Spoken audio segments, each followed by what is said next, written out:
Have you found yourself as a parent negotiating during meal times to get your picky eater to eat?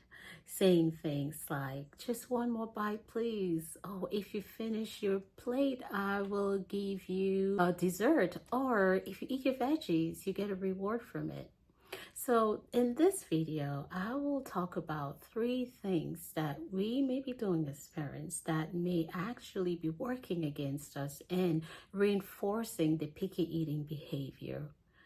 So, thank you for joining me today. I am Dr. Lum. I'm glad you are here today. Please do not forget to like, share, and subscribe. So, like I said before, today we'll talk about three things that we may be doing as parents that may be reinforcing the behaviors during mealtime that are stressful and leading to picky eating. So the first thing is forcing a kid to eat when they're full or they're not hungry. And this goes with telling or asking the kid to take one more bite, or if you clean up your plate, you get dessert or some other reward for it, or if you finish your veggies, you get something else from it. So encouraging or forcing or pushing them to eat when they don't necessarily feel like they're either hungry enough or they're full.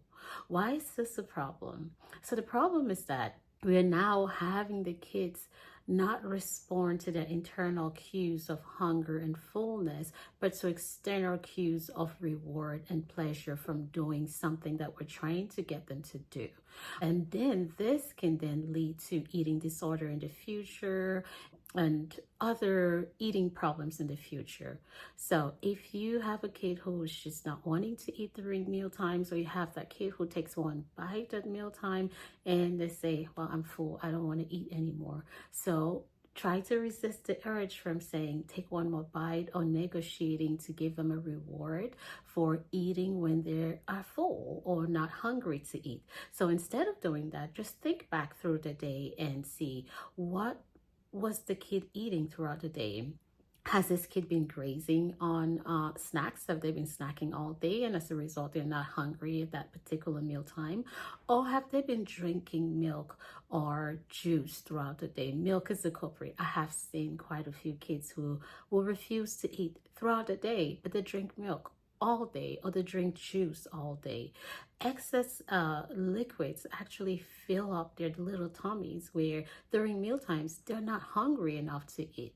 So if you assess and your kid has developed that habit of either grazing throughout the day with snacks or consuming liquids throughout the day, you may want to cut back on those things and then see what happens. Maybe cutting back where we're stopping snack 2 hours before mealtime, or avoiding milk before mealtime, or just rehydrating with water only, or flavored water. There's so many ways you can infuse either fruits or veggies or herbs in the water to make it taste refreshing, where they're still drinking water but it's not filling them up, and just giving their bodies time between meals. That way they're hungry enough to want to eat, or eat something substantial before they get full.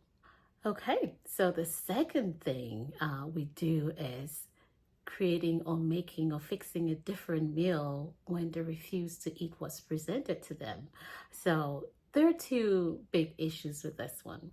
The first thing is that we don't have time. Unless now you are someone who really loves cooking and have the time and you enjoy making different meals for everybody in the family, then you can do that. And if that's you, hey, I want to come visit because I would like to have an option of a freshly home cooked meal each day. But the other thing, the reason why this is really not good and reinforcing the picky eating behavior, is that you're sending a message to the kids saying that, hey, I don't want to eat this, but hey, I have a great mom who is going to make me whatever I want. So I don't have to try anything new ever again, because every time I say I don't like it, I get rewarded by getting what I want. So there's no incentive to try something new. So instead of cooking up a new meal or giving them what they want, if they say no to a meal, try to get them involved with mealtime, where we are all Either depending on the age of your kid, we're planning together, we are coming up with the meals together, or we have a balanced meal that will present familiar and acceptable foods that they've tried before or they're familiar with, so that they can eat it. And then also going back to the first point I made, where we're introducing the foods, or we're having those meal times when they're hungry enough to even eat it, even with the familiar ones. And then now the third thing that I've seen a lot of us parents, I involved, I as well too, is when we label foods as good or bad. And this one is very subtle because sometimes we do it without even knowing it. And I've kind of touched on that in the previous one of the other things I talked about, where you say, oh, if you eat your veggies, I will give you dessert. And that seems like a simple negotiation where, like, just eat your veggies already and then I'll give you dessert. At least that's balanced, and then case closed, we're going to eat it. But the thing is that now we're passing that message that veggies are yucky. Veggies do not taste good. It's unpleasant. But if I do something unpleasant or eat something yucky veggies, I get reward with something good, dessert, something good, sweet, something good, high calorie. So inadvertently, we have labeled without knowing veggies as not tasting good, veggies as yucky, and desserts as good without really knowing it. So down the line, if you present anything green, anything leafy, anything remotely looking like a veggie, the kid already interprets it as yucky, unpleasant, does not taste good. And it doesn't only end in the childhood phase. Sometimes we carry on those labels into adulthood, where if we're being told by our physicians, per se, to say, you have to start eating healthy, you have to add more fruits and vegetables to your diet or your eating lifestyle, you already think eating healthy or healthy lifestyle involves fruits and veggies, or veggies that do not taste good. So in order to eat healthy, you have to get on some kind of a restrictive diet or eat things that are not necessarily pleasant.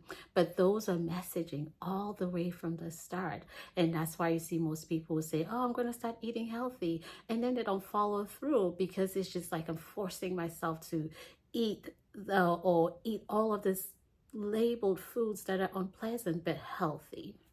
So instead of labeling or trying to use those words, we may try to add variety and using balance, where we're not labeling any foods, but presenting foods as different options, because every food is different. There's some foods that are high in protein, there's some foods that are high in good fats, there's some that are high in minerals and micronutrients. So the key to really getting that healthy eating lifestyle is adding variety. So how do you add variety, especially when your kid is picky? I usually use the one bite rule. So as you must have heard, so many people have heard this, that it could take up to 10 times for a child to even taste a food. So familiarity here counts, right? So I like the one bite rule, where if we have a food that first of all, eating together with the family, eating the food in front of them and enjoying it, so they're familiar with it, they've seen it. We have that one bite rule, that when you present a food, you don't have to eat all of it, but you just have to try one bite. And trying the one bite doesn't mean that you have to like it. It's okay if you don't like it, but in order for you to make that decision that you don't like it, you have to take one bite. And with that method, I've been able to get a lot of my clients getting the kids to add some variety in their diets. And the other thing is that, remember I said, I do it too, I try too. So if it's something that we're starting that they're familiar with, they've seen me eating it before, and then you try one bite. And if you like it, we continue. That's a new food into your options that you have to eat. Now, if we're trying a new meal that no one else has tried, adults and everyone else in the family, we all get the one bite rule. So if we decide on a given week that we're going to try a new veggie that I have not brought into the house, or you've not seen it or you're not familiar with. Everybody gets to take one bite, and then that could be a talking point during your mealtime, where if you don't like it, you're like, oh, I don't like this is too sour, and that's okay. But then it gets them to start understanding what textures, what flavors, what smells they like, and you start understanding what their particular preferences are. And then it's easier to plan meals knowing that, oh, my kid likes crunchy or soft, oh, my kid likes sour or spicy or bland, or it helps with that conversation, and it helps to get to know their preferences and your preferences too. But it's fun because you're doing it together as a family. So there's some meals that, granted, you may not like, they may not like, they may like, and you don't like, but then you get to know the preferences, and then it makes it easier to provide the nutritious meals that they need, and provide the variety and balance that your little ones need to get and grow and develop healthy. So that's what I have for you today. I hope you found something that you can take and start putting into action immediately.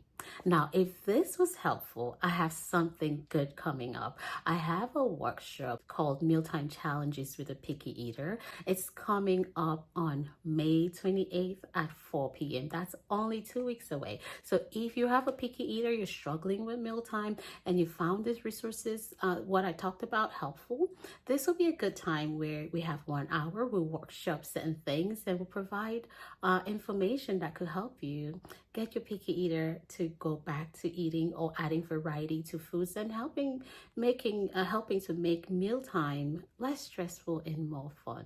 As always, thank you again for listening to me. Don't forget to like, share, and subscribe, and also don't forget to register for the upcoming workshop. Until next time, I am Dr. Loom.